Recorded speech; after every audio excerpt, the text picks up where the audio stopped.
Israel Hamas जंग और फिर इजरायल ईरान के बढ़ते तनाव ने मिडिल ईस्ट में भूचाल लाकर रख दिया है।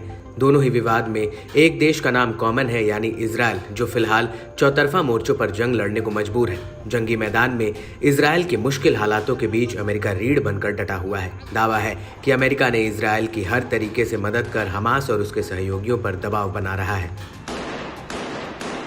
हालांकि अमेरिकी गतिविधियों के चलते अब मिडिल ईस्ट में तनाव चरम पर आ पहुंचा है। दरअसल ईरान के हाल में इजरायल पर भीषण हवाई हमले के बाद यूएई, सऊदी जैसे अरब मुल्कों ने अमेरिका को खुले तौर पर कह दिया है कि ईरान पर जवाबी हमले या फिर इराक और यमन पर हमले के लिए उनकी जमीन का इस्तेमाल ना किया जाए।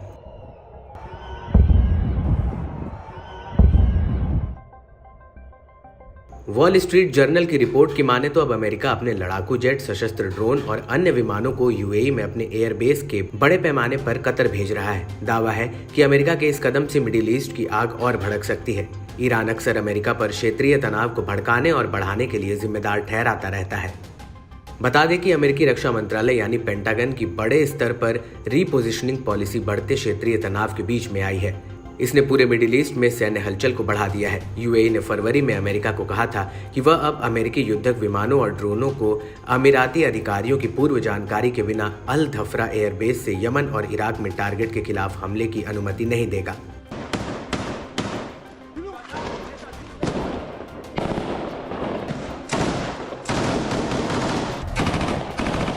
खास बात है कि इजरायली युद्ध के चलते फिलिस्तीन के समर्थन में सैन्य अभियानों की ऐसी सीरीज शुरू हुई है जिससे इजरायल की मुश्किलें थमने का नाम नहीं ले रही हैं। लेबनान, इराक, यमन, सीरिया और बहरीन में प्रतिरोधी की धुरी के सदस्यों ने इजरायल पर भीषण हमलों को बढ़ाया है।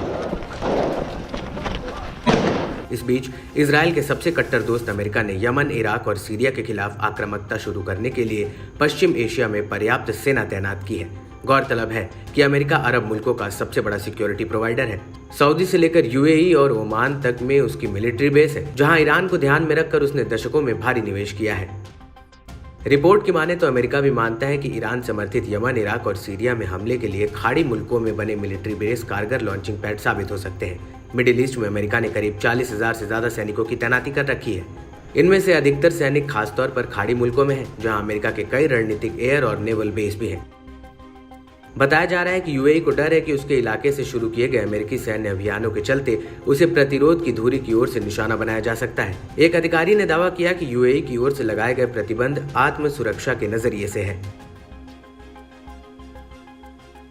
ऐसे में ये देखना काफी अहम रहेगा कि अमेरिका के इस कदम पर ईरान की क्या प्रतिक्रिया रहेगी। दरअसल अमेरिकी एयरबेस के यूएई से कतर शिफ्ट होने से अमेरिका ईरान के नजदीक आ गया है, जो ईरान के लिए खतरे की घंटी साबित हो सकता है और मिडिल ईस्ट में तनाव के बढ़ने की एक और वजह बन सकता है।